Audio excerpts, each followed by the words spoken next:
Je suis partie marcher 15 km au cœur de la forêt équatoriale et je vous raconte comment ça s'est déroulé. Une expérience rare dont je suis profondément heureuse d'avoir profité. Nous avons été invités par la chefferie des Sondons à séjourner dans le village qui porte le même nom, niché au cœur de la forêt équatoriale. J'ai la chance de vivre dans un pays qui dispose des déserts dans le nord, des plages dans le littoral et des forêts dans le sud. Ce n'est pas pour rien qu'il est surnommé l'Afrique en miniature. Rendez-vous compte que cette végétation s'étend sur plus de 200 millions d'hectares et qu'elle représente le deuxième poumon de la planète juste après l'Amazonie. Nous avons eu l'honneur de nous faire accompagner par l'héritier de la chefferie pour cette descente. La chefferie dispose également d'un guide, un expert de la forêt qui la maîtrise comme sa poche. Il explique les espèces végétales, entre remèdes, antidotes et secrets transmis de génération en génération. Il apprend également à reconnaître les cris d'oiseaux, à comprendre d'où ils viennent et à deviner où ils se cachent.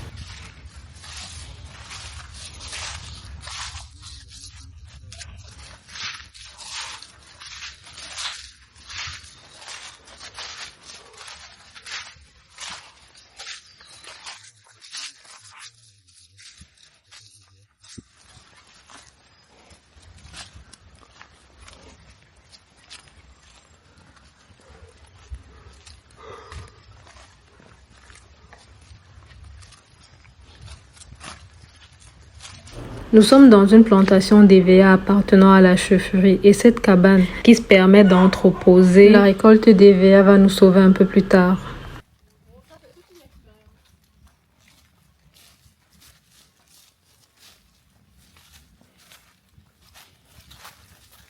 Ceci, pour ma part, est la cerise sur le gâteau de cette expérience qui est déjà totalement inédite. Prendre le petit déjeuner dans la forêt. Vous savez, en marchant, on observe la forêt précipitamment. On lance des coups d'œil ça et là. Mais lorsqu'on s'assied, on s'ancre dans l'instant présent et on profite vraiment de ce que c'est d'être au cœur de la forêt. Et franchement, fallait y penser.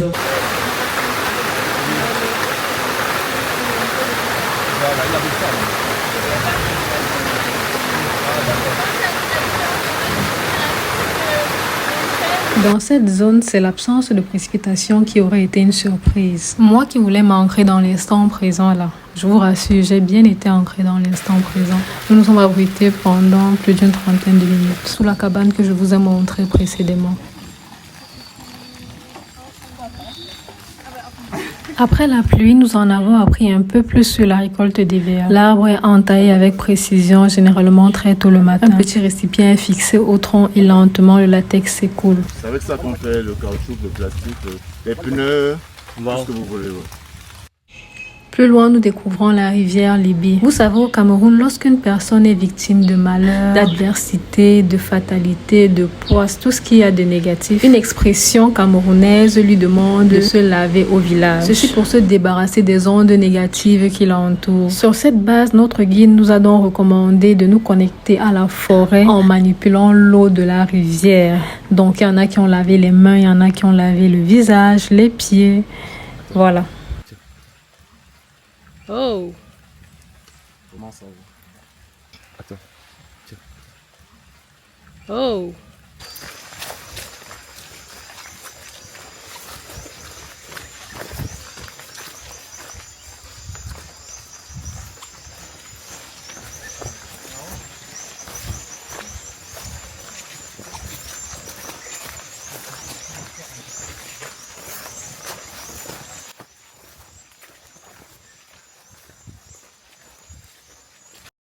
Nous sommes dans une plantation de cacao. C'est l'une des cultures les plus importantes du Cameroun. Le pays fait partie des grands producteurs africains de cacao aux côtés de la Côte d'Ivoire et du Ghana. Ce sont des milliers de familles camerounaises qui dépendent directement de cette culture. Dans la région du Sud, le cacao structure littéralement la vie économique, les saisons, les revenus, les investissements. Tout tourne autour de ça. Chaque cabosse peut parcourir des milliers de kilomètres avant de devenir une tablette de chocolat quelque part dans le monde. Sur place, la réalité est tout autre. Malgré l'importance mondiale du cacao, les producteurs locaux ne bénéficient pas toujours pleinement de la valeur finale du produit.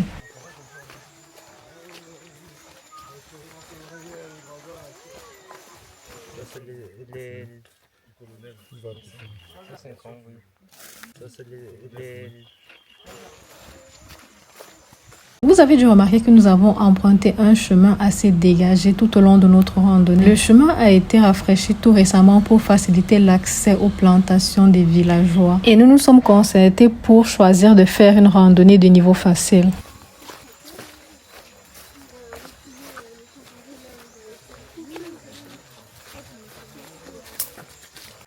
Vous allez sûrement remarquer qu'on n'a croisé aucune grosse bête pendant toute la randonnée. Et ce n'est pas un hasard. Ici, les animaux ont fui cette partie de la forêt à cause de la chasse. Mais rassurez-vous, dans cette même forêt, il existe des zones classées en réserve. Là-bas, la chasse est interdite, ce qui permet aux animaux de trouver un refuge. En théorie, parce qu'il y a encore des personnes qui bravent les interdictions pour aller chasser les espèces protégées telles que les éléphants, les gorilles ou encore les pangolins. Le dilemme qui se pose, c'est que les populations locales ont toujours vécu de la forêt, de la chasse. Ce n'est pas juste une activité, c'est également une source de revenus. Alors forcément, quand certaines zones deviennent interdites, ça impacte directement le quotidien des habitants de la région. Après cette belle randonnée, on a pris un moment pour débriefer, revenir sur ce qu'on a aimé et ce qui pourrait permettre d'améliorer l'expérience pour les prochains visiteurs. C'est aussi l'occasion parfaite pour vous montrer la chaufferie, qui sincèrement m'a beaucoup impressionné. Sur la route, on a traversé plusieurs villages, des dizaines, peut-être même des centaines de villages. On en a visité 2, mais celui-ci sort clairement du lot. Ici, on sent une vraie volonté d'accueillir les touristes et de soigner l'image du village. Regardez par exemple les panneaux à l'entrée du village. Tout est pensé pour donner envie, pour créer une expérience, pour que chaque visiteur puisse repartir avec un souvenir. Même une simple photo, mais qui dit j'étais là. C'est ce souci du détail qui m'a vraiment marqué. Donc, y penser et le faire ici, au fin fond de la forêt équatoriale. Franchement, je tire mon chapeau à la chefferie de ce village. J'en profite aussi pour vous montrer le domaine dans lequel on a séjourné. Il s'agit d'un ensemble de plusieurs chambres, une dizaine environ. Assez simple, mais qui font totalement le job pour ce type d'expérience en pleine nature.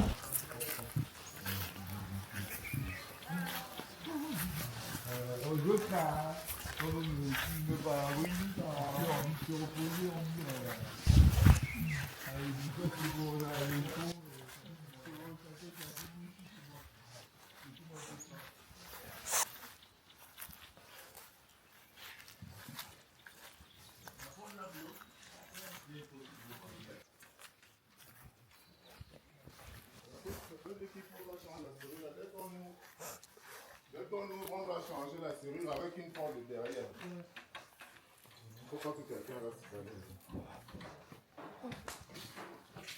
La dernière fois, j'ai pu jouer. Ok, oui. Ah, tu montres. Ah, tu étais resté bloqué là. Oui, c'est toi. On a dit qu'on va changer la serrure, après on n'a pas changé. Ok. On n'est pas là. Allez, allez. Attention, dans la nuit. Comment? On va faire attention. Donc, ok, venez. Il y a ça, c'est...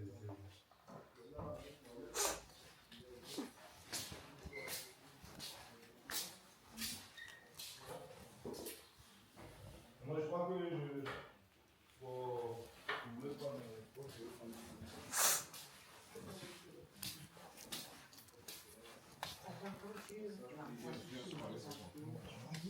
Et les 2 autres là-bas, elles sont pareilles. Hein, c'est pareil. C'est pareil partout. Je crois qu'elles sont déjà appréciées. Les 2 sont prêtes. Donc.